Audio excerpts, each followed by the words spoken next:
We're here today on Country Pocket with Bo Armstrong. The new album is If Your Tired Heart Is Aching, and the song you just heard, one of my favorites, is He Thinks He'll Keep Her. Bo, what does it take to destroy a beautiful long-term relationship?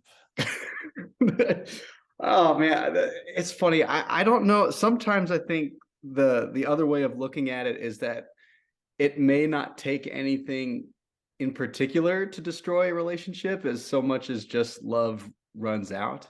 And I think that's one of the special things about that song. And when Mary Chapin Carpenter released it in the mid 90s in particular, I thought it was so interesting because there's so many heartbreak songs about he cheated or she cheated, or there's these moments of like massive turning points in a relationship that cause something to end.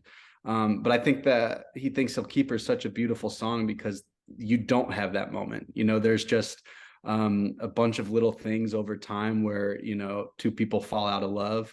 And that song keeps a lot of mystery. It never says like it never comes out and says flat out like he's a bad guy, so I'm leaving. There are little breadcrumbs that may suggest that he takes her for granted often. And that's my interpretation of the song. But for all we know, maybe he didn't. Maybe she just has discovered something new that she wants for herself, and she had enough wherewithal to take a leap of faith in that and leave. So that's why I think that's such a interesting, beautiful love song or breakup song or unloved song or whatever you want to call it. Yeah, and it also doesn't sound like it ends up so well for her after she walks out on him. It sounds like the rest of the world is taking her for granted too. Right. And that's I think that's actually in a strange way another way that makes it such an empowering song is that she took that leap without really knowing what's on the other side, especially knowing that she's lived in a pretty guarded or protected world for so long. It takes a lot of gusto to take that chance and uh you know re-enter the world outside only to find it not being like necessarily the most welcoming place, but still knowing that it was the right decision. I think that ultimately is super important though too, is that yeah, the world outside maybe isn't so kind, but like she knows she's in the right place. I think that's like a special or an important thing to keep in mind. So, do you think people in relationships are in general underappreciated, I taken think for granted? Yeah, I think it's very easy for folks in comfortable relationships to slip into that reality or of, taking someone for granted.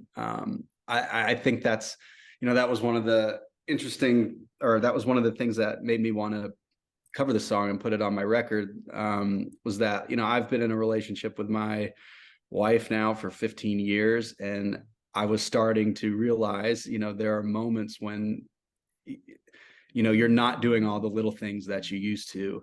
And that's not necessarily this awful, terrible thing. It's just, life is taxing.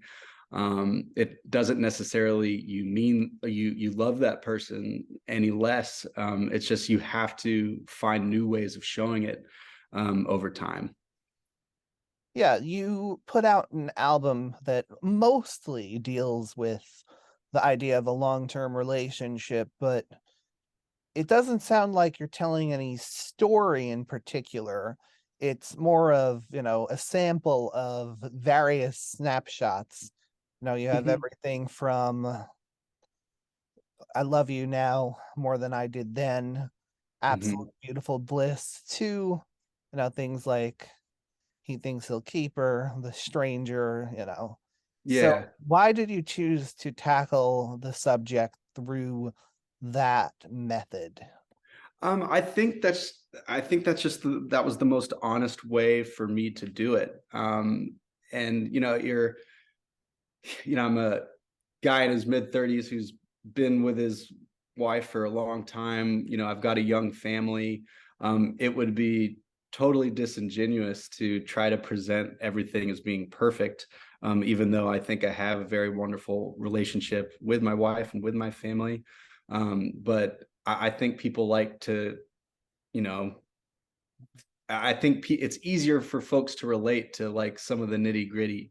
And while we all kind of appreciate the special moments that are like, particularly sweet, because we can appreciate those too, or it's wonderful when people can appreciate those moments too, because they've been able to experience those things themselves.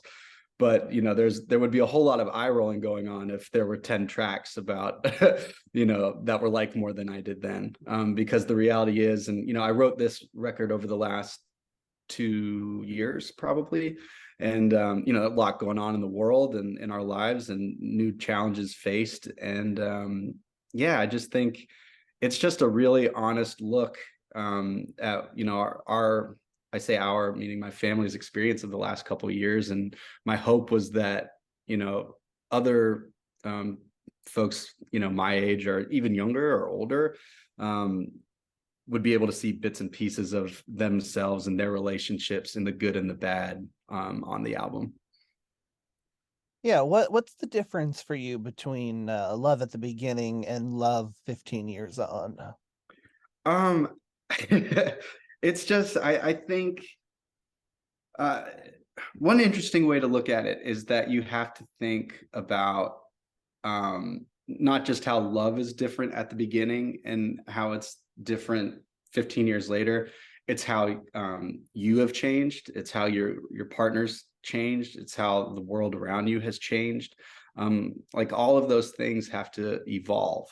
I met my wife in a dorm room party in college 15 years ago, and trying to win her over as a 21-year-old hockey player in a small college in New York was a very different, lifetime than where I am now. Living in Tennessee, having two boys, and trying to create a life together. So it's like I think you just have to keep in mind that as much as the moment of like new love, as special as that is, it's only ever that.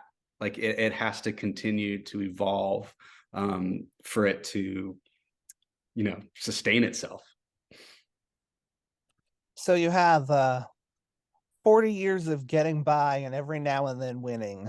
Yeah. You have I Love You Now More Than I Did Then. Where does your level of optimism about long-term relationships fall between the two? I I'm yeah, let's say 40 years of getting by versus I love you more than, yeah. It's just, I think my optimism is always super, super high. And that's all rooted in the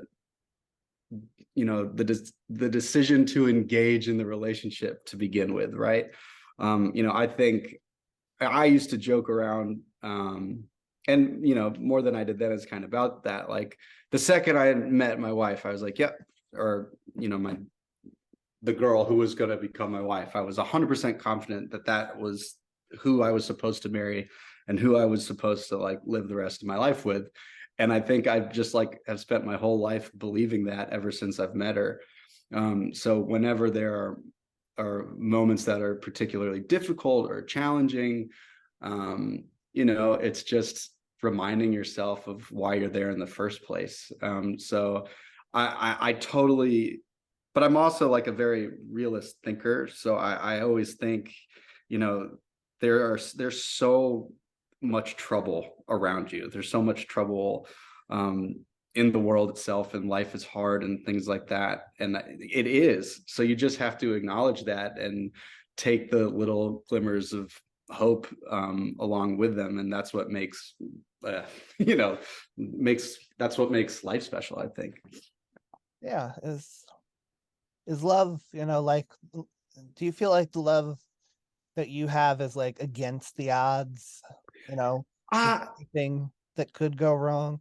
Yeah, I mean, that's funny because I think that's the way when I talk about it, it probably comes across that way as like, and that's certainly what I think all love is against the odds, really. You know, it's like uh, what a crazy reality, you know, to spend your life with one person and create a family with one person like that. Like statistically, if you were, you know, in Vegas voting on or betting on things, that's a really tough thing to bet on. But it's so commonplace that you know you just accept the challenge of being in love, and that's what makes it special.